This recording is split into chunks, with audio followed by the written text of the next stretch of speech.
जब नए पत्ते आएंगे सब ठीक हो जाएगा। कक्का कह रहे थे कि चैत बैसाख का महीना बड़ा खतरनाक होता है, न गर्मी न सर्दी। देखो तो हवा किस तरह विचित्र ढंग से चल रही है। इसमें मनुष्य को बड़ा सचेत होकर रहना पड़ता है। स्वास्थ्य को 100 तरह के खतरे रहते हैं। फिर वे ये कहने लगे कि अभी वृक्षों में नए पत्ते आ ही रहे हैं। जब सारे पत्ते आ जाएंगे और सब हरे हो जाएंगे, वे मिलकर मौसम को ठीक कर देंगे। गजब बात, जब वृक्षों में पत्ते आ जाएंगे मौसम ठीक हो जाएगा। वे कह रहे थे कि हरे पत्ते मौसम को मनुष्य के लिए अनुकूल बनाने के काम में लगे रहते हैं। इसलिए पृथ्वी पर अधिक से अधिक वृक्ष लगाने की नसीहत दी जाती है। लेकिन नए पत्ते तो तीखी धूप में जाकर हरे होंगे। धूप तो बड़ी खतरनाक होती है। मैंने ये पूछा तो कक्का मुस्कुराने लगे, वैसे ही जैसे किसी अबोध बच्चे के सवाल पर कोई सयाना मुस्कुराता है। कहने लगे, बैशाख जेठ की धूप के सौंदर्य को तुमने अभी निहारा ही कहाँ है। यह मौसम भी बसंत से कम खुशनुमा नहीं होता है। फिर उन्होंने अपनी अंगुली से एक तरफ इशारा करते हुए कहा कि उस परवल की लता को देखो, अभी उसके नए पत्ते हरियाली बटोर रही हैं, फूल खिलने की प्रक्रिया में आ रहे हैं। लेकिन जैसे ही धूप अपनी पूरी रौ में आ जाएगी, लता सफेद फूलों से लद जाएगी और वे फूल तेजी से एक आकार में तब्दील होता चला जाएगा।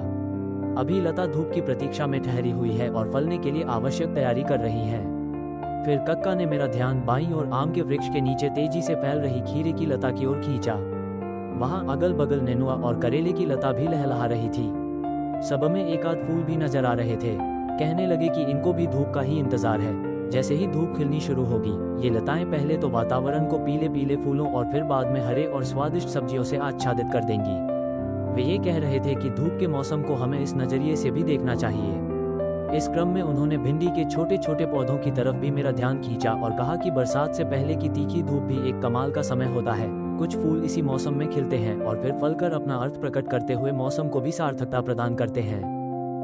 कक्का सही कह रहे थे। धूप का मौसम इस मामले में महत्वपूर्ण तो हो ही जाता है कि इसमें आते आते सभी वृक्ष और पौधे लताएं हरे पत्तों से लद जाते हैं। नए हरे पत्ते मिलकर वृक्षों को इतना दिलकश बना देते हैं कि दृश्य आह्लादकारी बन जाता है। मैं और कुछ सोच पाता इससे पहले ही कक्का के बोल फिर सुनाई पड़ने लगे।